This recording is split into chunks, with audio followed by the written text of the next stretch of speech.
faisait sombre. On ne ressentait aucun espoir. On entendit soudainement une charrette arriver dans la cour principale du château au comte de Comore. Elle avait l'air mal graissée. 2 chevaux d'une extrême maigreur la tiraient. Leurs crinières descendaient même au sol. Ils étaient dans un état lamentable.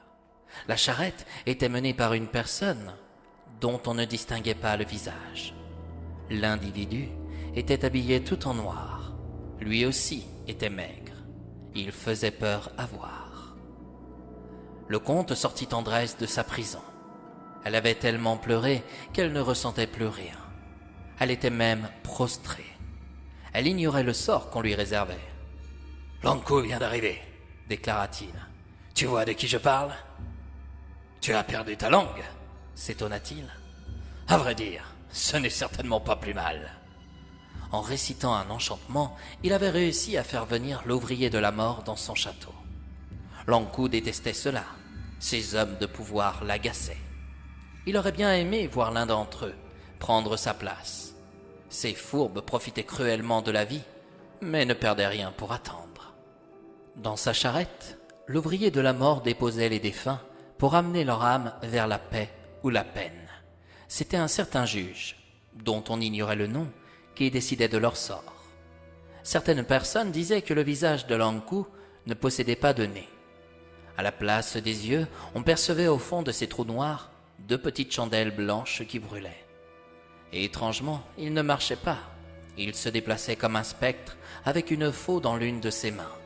Le tranchant de cet outil n'était pas tourné vers l'intérieur, mais plutôt au dehors. Les portes du château s'ouvrirent. Cet ouvrier de la mort ne demandait aucune autorisation à qui que ce soit pour entrer là où il devait se rendre. Soudainement, il apparut devant le comte. Celui-ci le découvrit encore plus hideux qu'on le prétendait. Il n'avait pas l'air jeune, son dos était voûté. « Je suis ici, car tu m'as appelé, » dit Lankou.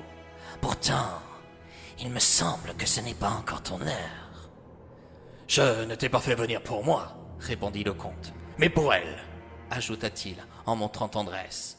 « Et il en est de même pour elle. »« Le sorcier âne mort m'avait ordonné de la tuer.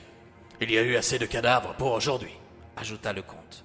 « En effet, vous me donnez beaucoup de fil à retordre ces derniers temps, » rétorqua Lankou. « Vous ne perdrez rien pour attendre lorsque vous arriverez au purgatoire, » informa-t-il. « Au moins, je connais mon jugement, » répliqua le comte. « Rien n'est encore perdu, » réagit Lankou. « Comment ça ? » « Si, à partir de cet instant, tu fais autant de bien que tu as effectué de mal, il te sera encore possible d'accéder à la paix. »« Alors là, j'en doute. Faire couler le sang est un de mes plaisirs, » affirma le comte.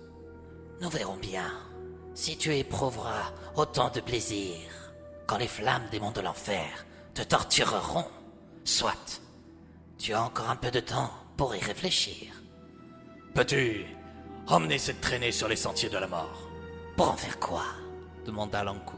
« Pour libérer une âme en peine. »« Non, s'il vous plaît, je vous en conjure, » supplia Tendresse. « Ne m'envoyez pas là-bas, » dit-elle à l'égard du comte. L'ouvrier de la mort se retourna vers elle et sonda son esprit sans que le comte puisse s'en apercevoir.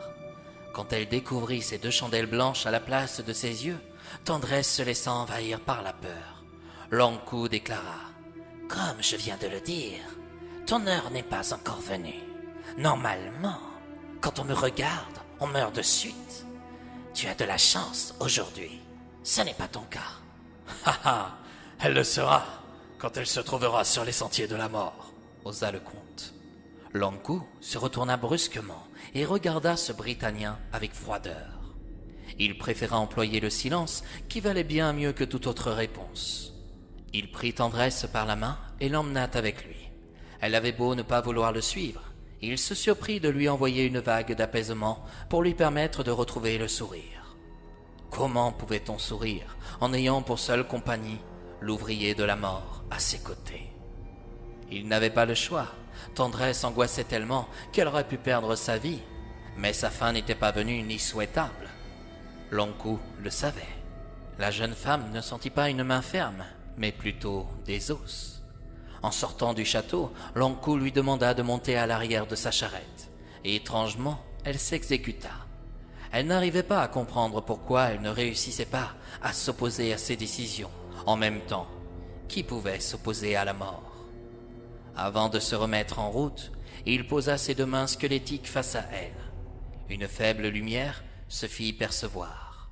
De nouveau, il l'apaisa pour lui permettre de retrouver le sommeil durant le trajet. Puis, il alla s'installer à sa place habituelle et avec calme, il déclara à tendresse. « C'est ton jour de chance. Je crois que tu trouveras aujourd'hui bien plus de réconfort dans la mort que dans ce lieu extrêmement lugubre. »« Où m'amenez-vous » se risqua-t-elle.